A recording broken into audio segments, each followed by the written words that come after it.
modèle, page, service. NG, vous génère ces 4 fichiers-là. La deuxième interface avec son style, c'est une interface. User service, on l'a importé, on a injecté le user service et aussi le router. N'oubliez pas de l'importer et d'ajouter avec succès dans. Bonjour les amis, je suis très contente de vous retrouver aujourd'hui sur ma chaîne. Je vais vous montrer une petite application que j'ai réalisée spécialement pour vous aider à mieux comprendre des concepts importants. Mais pour qu'on soit d'accord dès le début et pour ne pas perdre votre temps, je tiens à préciser que cette vidéo s'adresse à ceux qui ont déjà des prérequis nécessaires.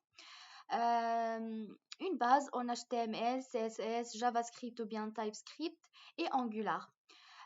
Donc, si vous êtes à l'aise avec ces technologies, cette vidéo est parfaitement pour vous. Sinon, je vous invite à revoir ces bases avant de revenir ici pour profiter pleinement de ce que je vais vous montrer. Donc, je vais vous montrer tout de suite comment cette application fonctionne et on parlera au fur et à mesure de quelques détails techniques. Alors, je lance le serveur en local en utilisant ng. Vous pouvez écrire soit ng serve, soit ngs tout simplement. Ce sera lancé sur le localhost, le port 4200. Voilà.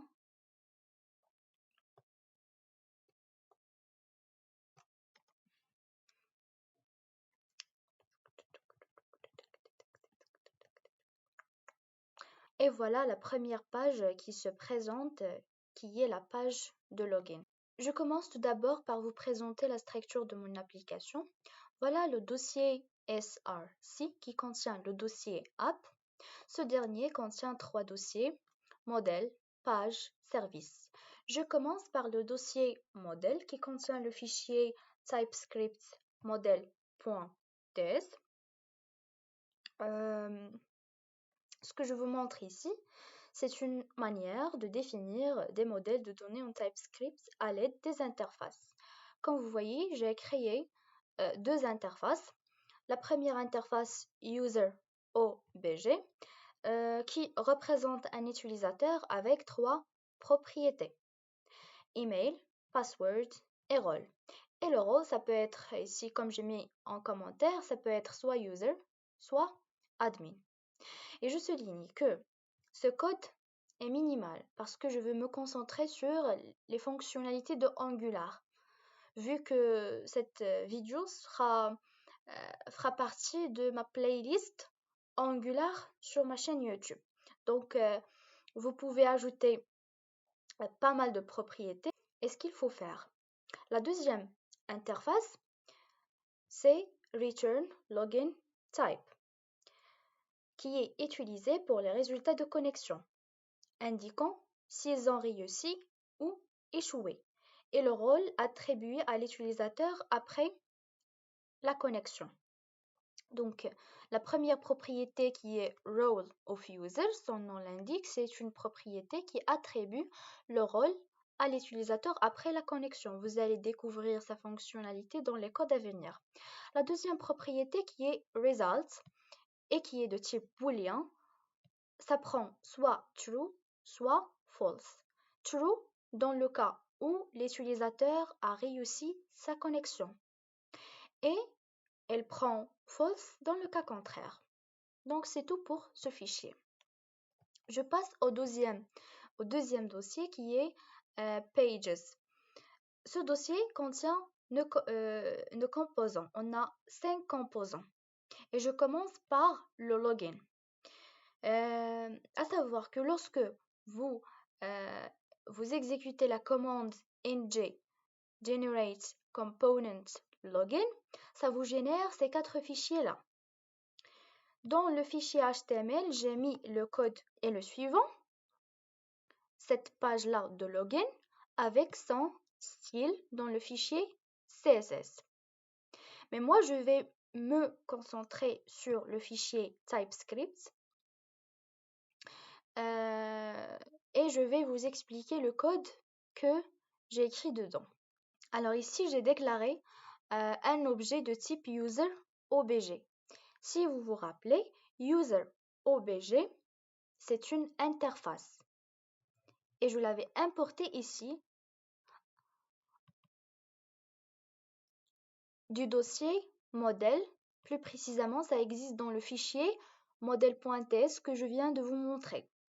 Et je l'ai initialisé, cet objet-là, je l'ai initialisé en attribuant à ses propriétés des chaînes de caractères vides. Voilà le commentaire objet pour capturer les informations de connexion de l'utilisateur. Donc, dans un premier temps, avant de saisir les informations, on a déjà ici un objet qui est initialisé au début. Ensuite, injection du service utilisateur et du router. Le service utilisateur, on l'a injecté ici. User service, c'est un service qu'on a créé ici et qui contient pas mal de méthodes qui vont nous aider à faire le login pour l'utilisateur. User service, on l'a importé du dossier service, plus précisément le fichier user.service. Le router qui nous permet de faire des navigations comme celle-ci. Naviguer entre les pages. Donc voilà pour cette partie. Ensuite, méthode pour gérer la connexion utilisateur qui est login. Quand est-ce qu'on fait appel à cette méthode? Dans le fichier HTML, on a ici ce bouton-là, bouton login, qui est celui-là. Une fois on clique sur ce bouton-là, à ce moment-là, on fait appel à cette fonction. Comme vous voyez ici, en cliquant, ça c'est un event. En cliquant sur ce bouton, on fait appel à cette fonction. Vous la voyez également ici parce que une fois on fait Enter, on clique sur Entrée, on fait appel aussi à la même méthode. Je répète, la méthode login est appelée lorsqu'on clique sur le bouton Login, comme est appelée lorsqu'on clique sur Entrée dans notre clavier. Alors, cette méthode commence par la vérification des informations de connexion via le service. Donc, le service de l'utilisateur user service contient des données hard-coded. On n'a pas une base de données, mais on a créé un tableau avec des utilisateurs qui portent des données fictives.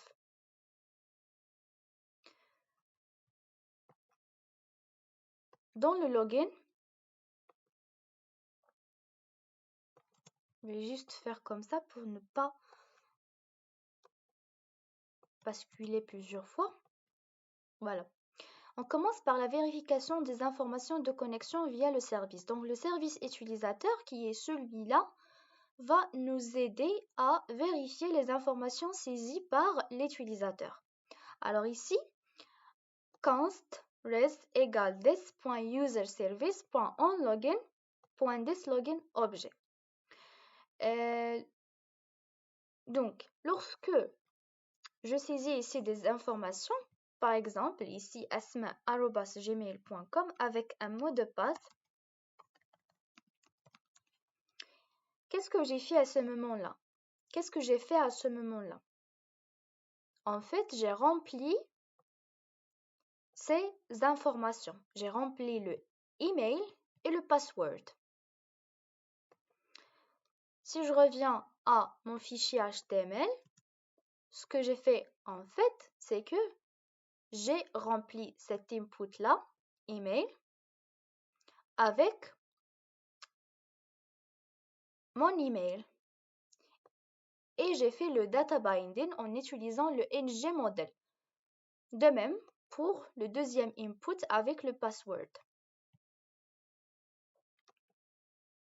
Donc, l'objet passé en paramètre ici, c'est l'objet qui contient les informations ici que je viens de remplir, asma@gmail.com avec mon mot de passe. OnLogin. OnLogin, c'est une méthode qui existe dans le fichier user service. Voilà, c'est indiqué ici, userservice.onLogin. Donc, j'ai fait appel à cette méthode-là, onLogin, qui existe ici. C'est là. Et si vous lisez les commentaires, c'est une fonction qui authentifie un utilisateur en fonction de son email et mot de passe. Ensuite, le résultat de cette méthode, je l'ai stocké dans la constante res. Mais qu'est-ce que cette méthode retourne? Si je reviens à mon user service, je vois que cette méthode retourne un type return login type. Return login type, c'est une interface que j'ai créée ici, dans le modèle. Celle-là. Vous voyez? Qui contient deux propriétés, role of user and result. Voilà. Dans le login, donc ça, le res est de type quoi? De type return login. Ensuite, qu'est-ce que je vais faire avec cette variable res? Cette variable res est un type return login type. Donc, il contient deux propriétés. Qu'est-ce que je vais vérifier moi? Je vais vérifier cette propriété-là, s'il vaut true ou bien false. Je reviens à mon login.test.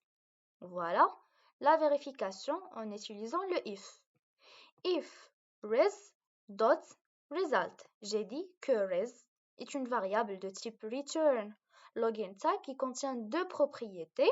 La deuxième propriété de type booléen, donc je vérifie si ça vaut true ou bien false. Si ça vaut true, ça veut dire quoi? Ça veut dire que les informations sont correctes. Et si les informations sont correctes, qu'est-ce que je vais faire? Je vais faire tout ce traitement-là. En commençant par quoi? Alors, ici, dans ce bloc-là, donc l'utilisateur a réussi sa connexion. Et qu'est-ce qu'on va faire à ce moment-là? Imaginez donc, dans ce cas-là, que j'ai entré des informations correctes ici dans mon login page. La première chose à faire, c'est la mise à jour du rôle utilisateur et stockage local.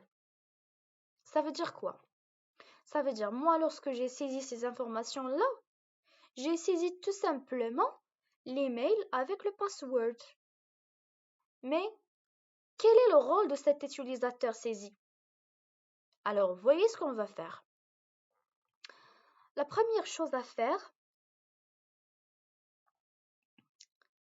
c'est que, rappelez-vous ici qu'on a fait appel à la méthode onLogin.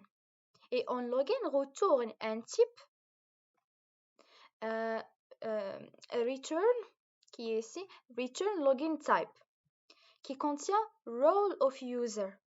Donc ici, une fois j'ai fait appel à cette méthode onLogin qui existe dans le user service, qui est celle-là, qu'est-ce qu'on a fait? On a cherché l'utilisateur par son email. Donc on vient ici, je cherche ici. Est-ce qu'il y a un utilisateur qui porte un email entré dans cet input, asma@gmail.com?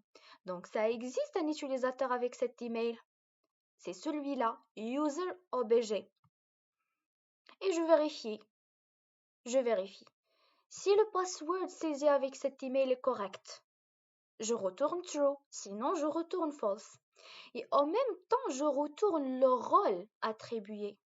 Donc ici, dans ma page de login, lorsque j'ai saisi l'email asma@gmail.com, j'ai vérifié dans la table si l'utilisateur existe, j'ai trouvé que ça existe vraiment. Après, je vérifie le password s'il est correct ou pas. Alors ici, dans login.ts, on a dans ce bloc-là que res.results reçoit true. Donc le password ici est correct dans ce bloc-là. Il est correct dans user service. Puisque j'ai accès à cet objet, alors j'ai accès à son rôle. Son rôle, c'est admin. Donc, qu'est-ce que je vais faire? Ça veut dire quoi? Ça veut dire que res, qui est de type return login type, contient une propriété role of user qui vaut quoi? Qui vaut admin. D'où vient admin? Il vient de cet objet-là qu'on a récupéré de notre table user.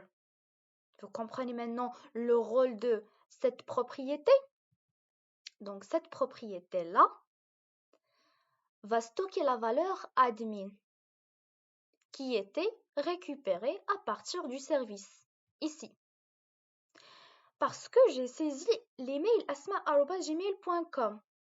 Mais lorsque je saisis l'email siham@gmail.com, le role of user, ça sera user. Et voilà, c'est tout. Donc, je reviens ici à mon login.ts. Cette ligne de code va stocker dans la variable res un objet de type return login type avec la propriété role of user et result. Dans ce cas-là, qu'est-ce qu'on a? On a res.result qui vaut true parce que l'email asma@gmail.com existe dans notre table de user et la valeur role of user reçoit la valeur admin qui vient de ça. C'est la valeur du rôle de l'utilisateur qui porte l'email asma@gmail.com. Et voilà. Qu'est-ce qu'on va faire ici? Des.loginobj. Moi, lorsque j'ai rempli au début les informations du login, j'ai pas saisi le rôle. Donc le rôle ici est encore vide. Par contre, la propriété email contient déjà asma@gmail.com alors que password aussi contient la valeur que je viens de saisir, mais le rôle est vide. Donc je dois mettre à jour le rôle d'utilisateur après la connexion. Après la connexion réussie. Donc this.loginobj.role va stocker la valeur res.role of user qui vaut admin que je viens d'écrire ici. Et voilà. Et qu'est-ce que je vais faire aussi? Je vais remplir mon local storage par la méthode setItem avec user_app et on fait json.stringify this.loginobj, donc ça fait partie des bases de JavaScript. Voilà, donc une fois la connexion est réussie, qu'est-ce qu'on va faire? On va stocker notre utilisateur connecté dans le local storage. Et qu'est-ce qu'on va faire? On va rediriger notre utilisateur en se basant sur son rôle.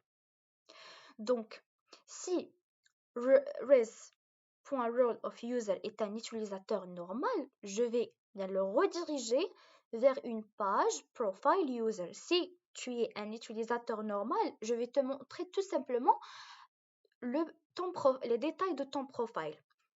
Si tu es un admin, je vais te rediriger vers la liste des utilisateurs. Je vais vous montrer ça tout de suite pour vous comprendre. Alors, moi maintenant, qu'est-ce que j'ai saisi? J'ai saisi des informations d'admin. Parce que asma@gmail.com, c'est un admin qui porte le rôle admin. Une fois je mets login, qu'est-ce qui va se passer? Ça va me rediriger vers cette page-là. Non, vers cette page-là, user-list, parce que je suis un administrateur, parce que j'ai saisi les informations d'un administrateur.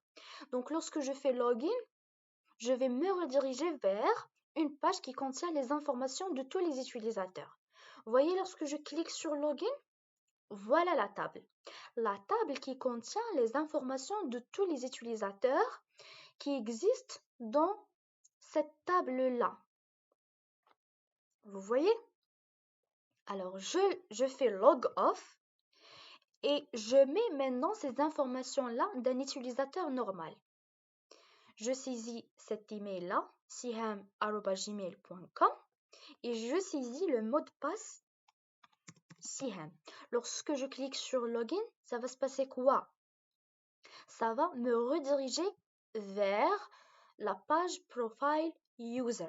La page profile user contient les détails des informations de l'utilisateur courant qui est Siham. Donc lorsque je clique sur login, vous voyez les détails les détails de mon profil, le profil courant, le profil de l'utilisateur courant.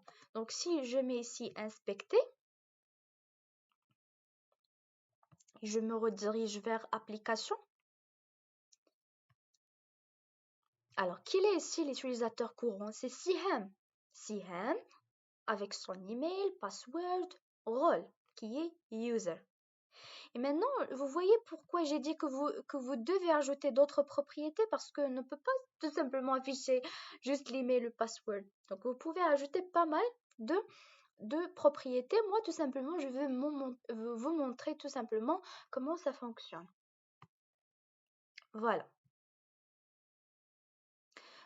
Else, c'est-à-dire dans le cas où res.result vaut false. C'est-à-dire quoi? C'est-à-dire dans le cas où les informations sont incorrectes.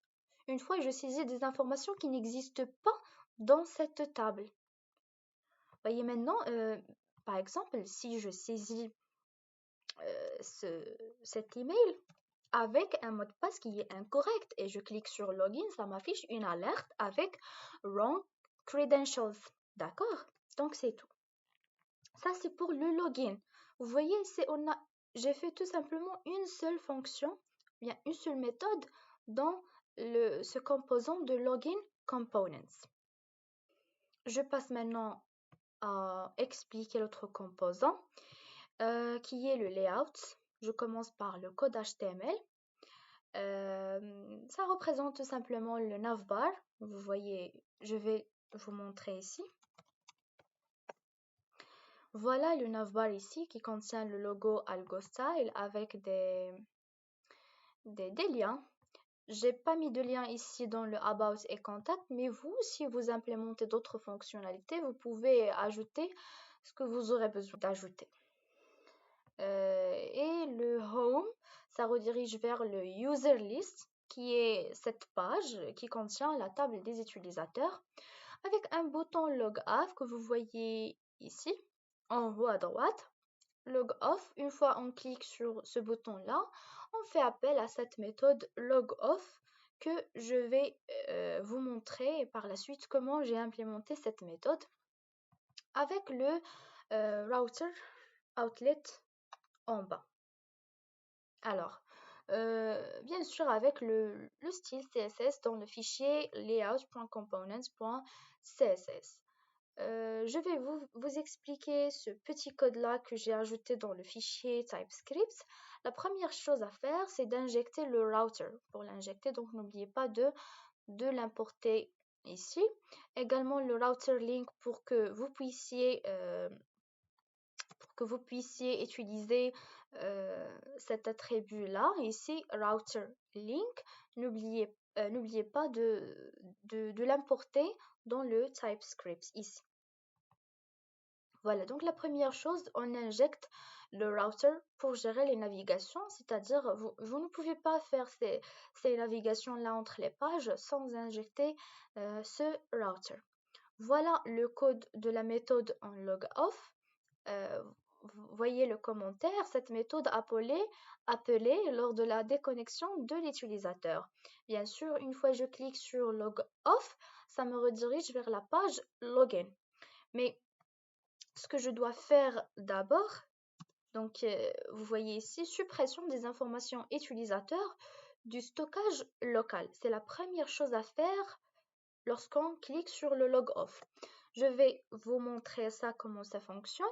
Donc ici, vous allez voir dans le local storage qu'on a un utilisateur admin qui est connecté. Alors une fois je clique sur Log Off, si je consulte le local storage, vous voyez que l'utilisateur connecté est supprimé du local storage et c'est ce qu'on a fait ici.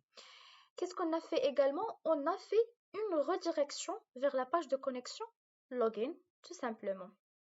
Donc rappelez-vous s'il vous plaît que ce code est minimaliste et simple.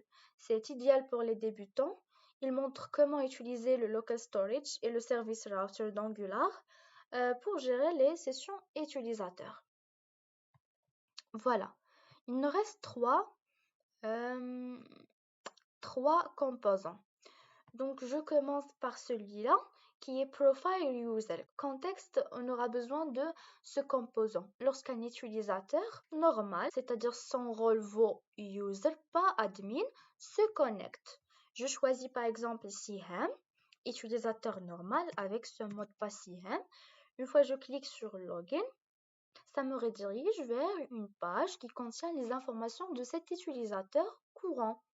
Donc c'est ça le profile user. Ce que vous voyez ici, c'est le code qui existe ici dans ce fichier profileiuser.components.html. Voilà.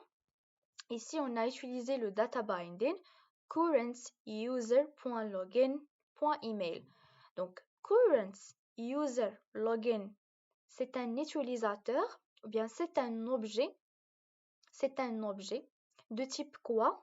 Si vous rappelez de ce fichier-là, de type user obj qui contient ses propriétés. Voilà. Qu'est-ce qu'on a affiché? On a affiché son email et son password tout simplement. Et avec le style correspondant, c'est petit. Voilà. Je vous explique ce que j'ai fait ici dans le profile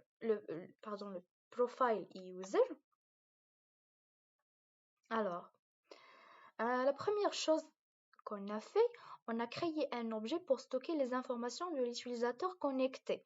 On a créé un objet de type user-objet et on l'a initialisé. Comme vous voyez ici, ses propriétés, on les a initialisées avec des strings vides. Constructeur. On a ça veut dire quoi? Ça veut dire une fois la page profile user est chargée, voilà ce qu'on va faire. On va récupérer les données de l'utilisateur connecté depuis le local storage.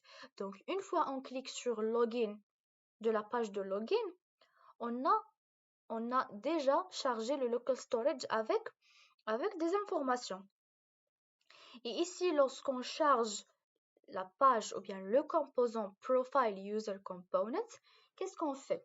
La première chose à faire, local storage.getItem user app. On récupère l'utilisateur connecté et on le stocke dans cette variable logged user.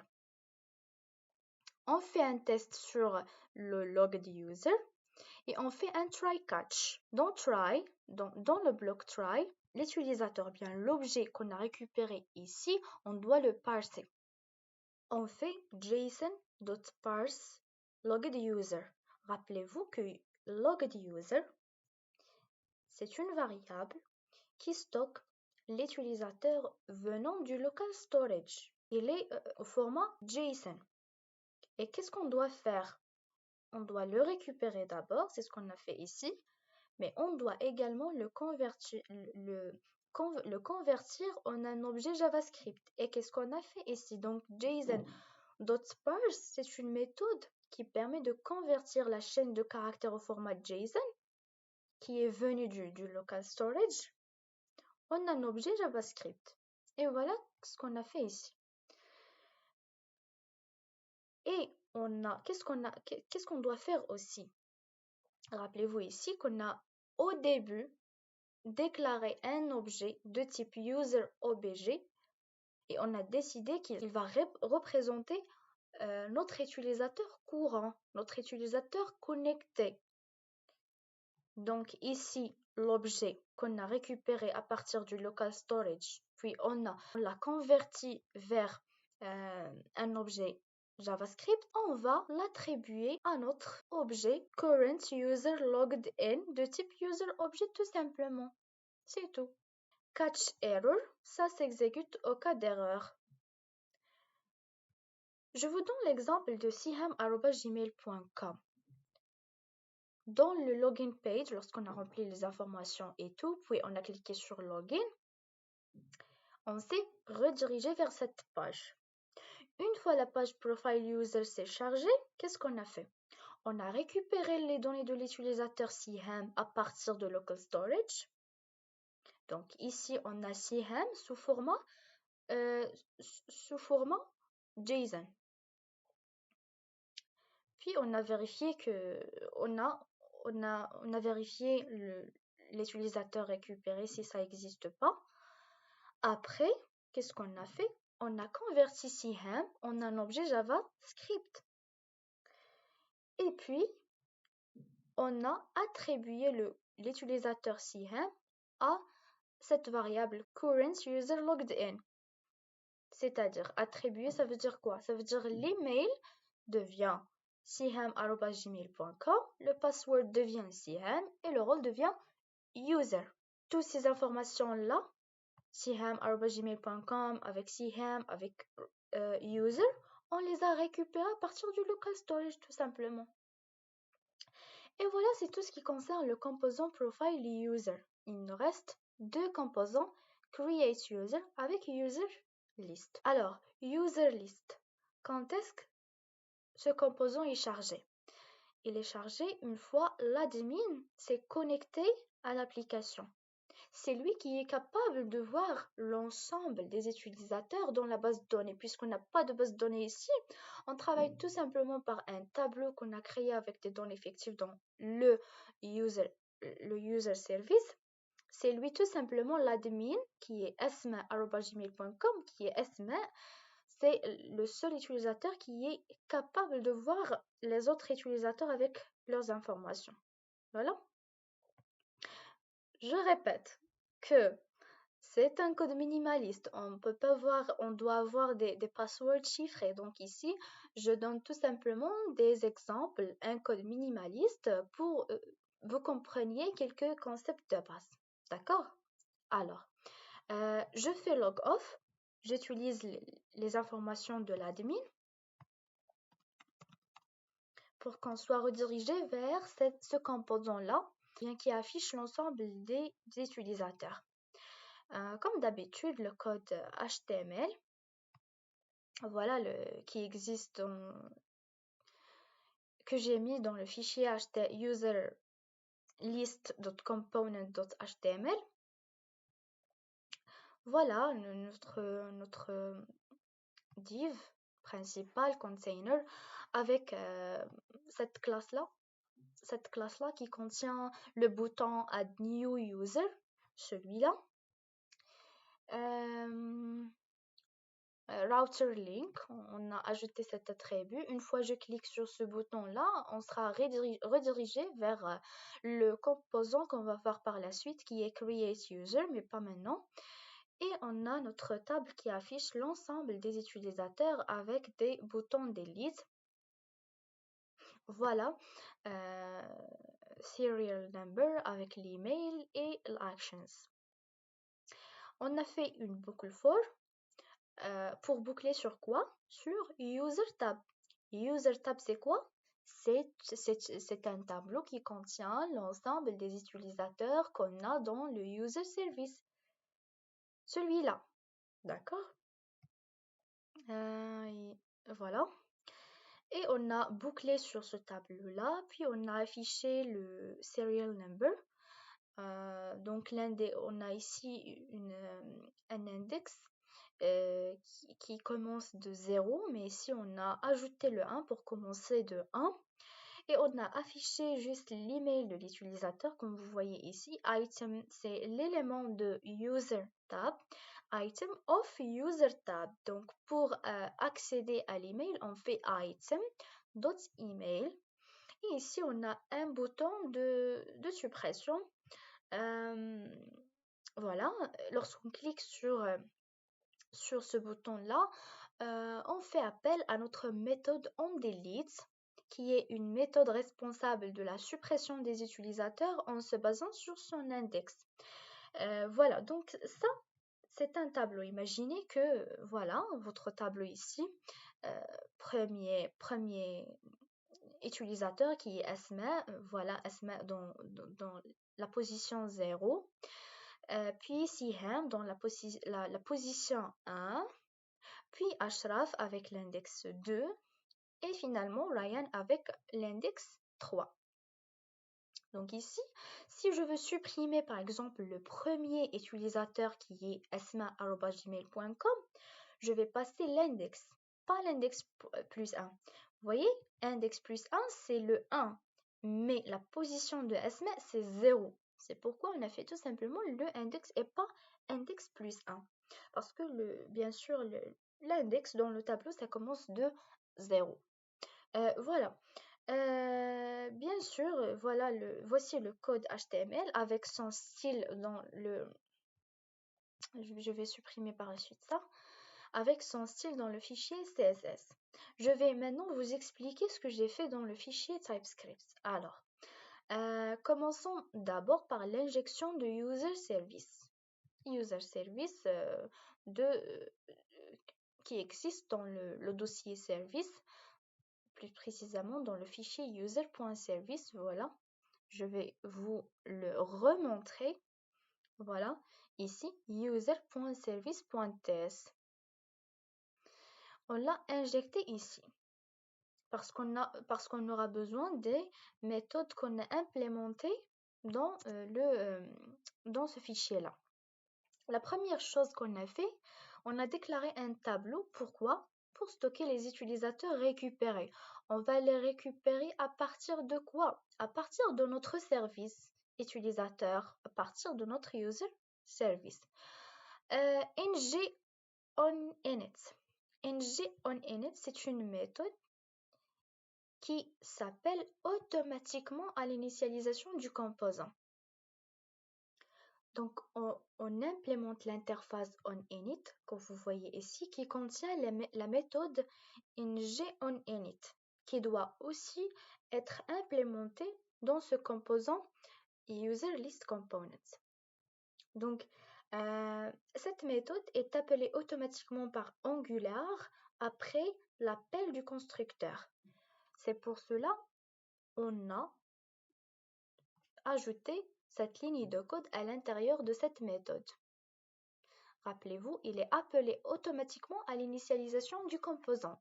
Avant que le composant soit affiché, on doit charger les utilisateurs. D'accord? Et cette méthode fait quoi? Il charge les utilisateurs. Et comment ça se passe? Vous voyez ici le code. Cette méthode-là, loadUsers, il charge la liste des utilisateurs depuis le service userService. Donc, dans le userService, on a notre liste des utilisateurs qu'on doit charger avant d'afficher cette page de table. Vous voyez? Donc, loadUsers, c'est une méthode qui charge la liste des utilisateurs depuis le service userService. Comment? On prend ce tableau-là qu'on a initialisé à un tableau vide au début et on lui attribue la valeur retournée par cette méthode. Alors, faites attention ici. GetUsers, c'est une méthode qui existe dans notre service. Si je reviens à notre service ici, on a une méthode qui s'appelle getUsers. Celle-là. Cette méthode, son nom l'indique. GetUsers, il retourne un tableau user obj. C'est-à-dire, il retourne tout simplement notre tableau qui contient les utilisateurs. Vous voyez, getUsers, il retourne les utilisateurs. Si je reviens à le composant userList, on a une méthode ici, loadUsers. Qu'est-ce qu'il fait? Il fait appel à la méthode getUsers qui existe dans le user service. Une fois j'écris ça, ça me retourne un tableau qui contient les utilisateurs. Et je les stocke dans le tableau Users tab. D'accord? Donc, en fin de compte, cette méthode loadUsers, qu'est-ce qu'il fait? Il retourne, on peut dire il charge la liste des utilisateurs. Et une fois le composant, tout ce composant-là, celui-là, userList, est initialisé, on doit charger les utilisateurs. Voilà. Et comme ça, on peut comprendre les choses. J'ai implémenté également cette fonction en delete. Si vous vous rappelez, on l'a utilisé dans le code HTML. Donc, en cliquant sur ce bouton-là, vous voyez ici, regardez, lorsque je clique sur delete, je veux supprimer ce dernier utilisateur. Il m'affiche d'abord une boîte de confirmation. Je clique sur OK et l'utilisateur disparaît de la table. Si je supprime Sihem, je clique sur annuler, ça s'annule. Et lorsque je clique sur delete, puis OK, ça supprime. Voyons maintenant comment j'ai implémenté cette méthode. Toujours, je fais des commentaires pour vous faciliter la compréhension. Alors, cette méthode supprime un utilisateur après confirmation. L'index, c'est le paramètre de cette méthode. C'est l'index de l'utilisateur à supprimer. Vous voyez?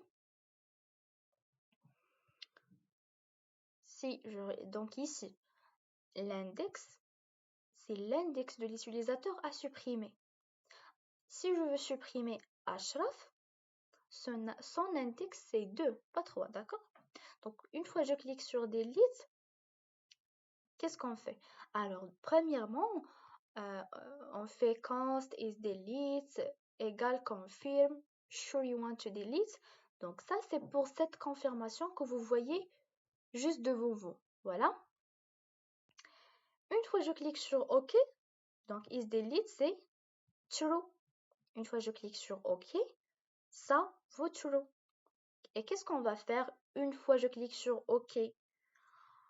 On utilise notre user service et on fait appel à notre méthode deleteUserByIndex. Donc cette méthode deleteUserByID, by ID ou by index, qu'est-ce qu'il va faire? Il va supprimer l'utilisateur concerné qui porte l'index passé dans le paramètre et il va le supprimer à partir du tableau utilisateur.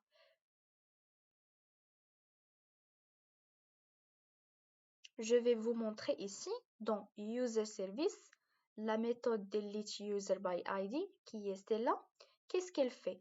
Elle prend l'index en paramètre. Il fait this.tab_users splice index 1.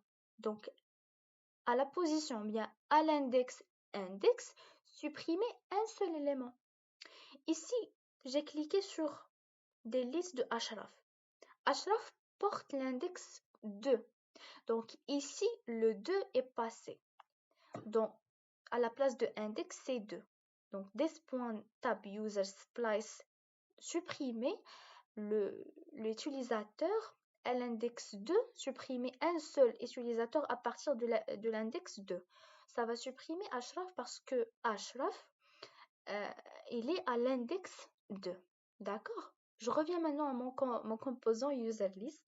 Voilà. Donc this.userService.deleteUserByIndex, il va supprimer Ashraf. Une fois que je clique sur OK, ça veut dire que ici ça vaut true, donc ça s'exécute. ça recharge la liste après la suppression tout simplement. D'accord? Alors c'est tout en ce qui concerne ce composant. Je passe maintenant au dernier composant qui est Create User. Qui peut créer un utilisateur? Un admin. On est maintenant sur le compte. On est connecté avec l'administrateur Asma. Donc l'admin peut créer un utilisateur. Vous voyez ici ce bouton-là, Add New User. Donc l'admin peut ajouter un autre utilisateur. Je vous montre d'abord le code HTML. Voilà, on va voir ça. On a ici un data binding avec le user obj, c'est l'utilisateur à créer, son email avec son mot de passe. Et on a ici un bouton. Je vais vous montrer. Alors, je clique sur ça. Une fois je clique sur, vous voyez, une fois je clique sur Add New User, on passe à cette page-là qui nous permet de créer un utilisateur. Et l'admin, le seul qui peut créer un utilisateur. Voilà, donc ici on a deux inputs pour l'email et le password. Je répète toujours, vous pouvez ajouter pas mal de propriétés. Moi, j'ai fait un code minimaliste pour comprendre l'essentiel des fonctionnalités d'Angular. On a ici un bouton Create, c'est celui-là. Ce bouton-là, une fois on clique sur ce bouton, on va faire appel à cette méthode onSave qu'on va faire son implémentation tout de suite. Et on a ici un paragraphe, ici cette petite phrase ici, back to user list. Une fois je clique sur ce lien-là, qu'est-ce qu'on va faire? On a ici un router link vers user list. Donc une fois je clique sur back to user list, on sera redirigé vers notre page qui contient la liste des utilisateurs. Vous voyez, lorsque je clique, je reviens vers notre page. Je clique sur Add New User et ça me redirige vers ce formulaire-là pour créer un nouveau utilisateur avec un email et password. Voilà. Voilà le code avec son style CSS. Maintenant, je vous explique qu'est-ce que j'ai fait ici dans le fichier TypeScript. La première chose à faire, c'est, vous voyez ici le commentaire, ça simplifie la compréhension. Objet représentant un nouvel utilisateur que l'admin peut créer avec des valeurs par défaut. Voilà. Donc ici, tout d'abord, on a un user objet initialisé avec un email avec une chaîne de caractères vide et un password vide, mais le rôle, sa valeur par défaut, c'est user. D'accord? J'ai décidé de faire ça. Donc l'admin peut créer un nouveau utilisateur, mais avec un rôle user, normal user. Mais vous pouvez expander ça et ajouter d'autres fonctionnalités, d'autres logiques si vous voulez. D'accord? Deuxièmement, injection des services nécessaires. On a injecté le user service et aussi le router. Vous voyez, le router, c'est pour la navigation entre les pages. C'est pour faire ça, tout simplement, pour naviguer vers d'autres pages, d'accord? Et user service parce qu'il contient des méthodes dont on aura besoin. Alors, on save, si vous vous rappelez ici, on save, c'est la méthode qui sera appelée une fois je clique sur ce bouton Create. La première chose, c'est this.userService.create new user. Create new user, c'est une méthode qui existe dans le service des utilisateurs et qui permet de créer un nouvel utilisateur à partir de ce qu'on a passé ici. Parce qu'une fois vous remplissez des nouveaux informations, regardez, je vais faire ça devant vous. Je veux créer un nouveau utilisateur. Passons par exemple test@gmail.com avec un password test. Alors une fois que je remplis ces informations-là, on aura un objet qui contient l'email avec cette valeur test@gmail.com et un password test et un rôle par défaut user. Une fois que je clique sur create, user service va faire appel à cette méthode create new user. Et en paramètre, on fait passer l'objet que je veux créer avec les informations que je viens de passer. Je vous montre comment create new user est implémenté dans le service. Ici, create new user. Voilà. Rappelez-vous ici, objet de type user objet, c'est celui-là que je viens d'ajouter. D'accord? C'est le test. C'est test@gmail.com qui existe ici en paramètres. Et qu'est-ce qu'on va faire pour créer new user puisqu'on travaille par des hard-coded information? On va tout simplement ajouter cet objet-là, ou bien ce nouveau utilisateur dans notre table tab users. Tab users, c'est ce tableau-là qui contient déjà ces informations-là que vous voyez, d'accord? Donc on va tout simplement l'ajouter avec push. On va pusher cet utilisateur test dans notre table initiale, d'accord? Voilà, donc c'est ce qu'on va faire ici dans ce code. Donc, une fois que je clique sur Create, ça va se passer quoi? Ça va ajouter notre utilisateur test dans le tableau initial et on sera redirigé vers notre page User List. Donc, une fois que je clique sur Create, notre tableau, le test, l'utilisateur test sera ajouté dans le tableau et on sera redirigé vers User List. Regardez lorsque je clique sur Create. Voilà. Voilà, notre user est ajouté avec succès dans la table et on est sur la page User List. Alors, c'est tout. C'est tout pour les composants. Il nous reste le service. On l'a expliqué au fur et à mesure de l'explication des autres composants. Je pense que c'est clair et j'espère vraiment que c'était clair. J'espère que vous avez pu terminer cette vidéo jusqu'ici. Mais bon. Et voilà, je répète encore une fois, il s'agit d'un code minimaliste.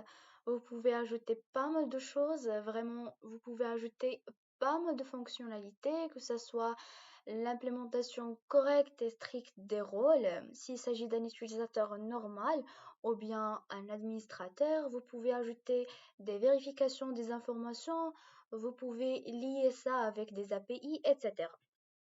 Et voilà, je n'ai pas eu le temps pour vous montrer la réalisation étape par étape, mais j'ai pris soin de bien commenter tout le code pour que vous puissiez comprendre facilement. Je vous mets le lien GitHub dans la description. N'hésitez pas à la consulter et à tester le projet par vous-même. Voilà. J'espère que cette application vous plairait et vous donnera envie d'apprendre davantage. Si vous avez des questions, des remarques, des suggestions, n'hésitez pas à me les écrire en commentaire. Et à la prochaine. Merci pour votre attention.